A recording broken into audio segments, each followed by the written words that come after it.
El gasping o respiración agónica es una respiración falsa. No la confundas con una respiración normal. Estás ante una parada cardíaca. Puede haber convulsiones.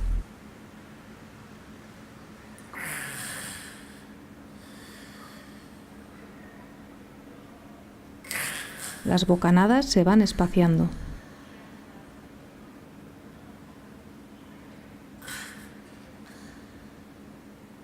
Inicia inmediatamente la reanimación como si no respirase.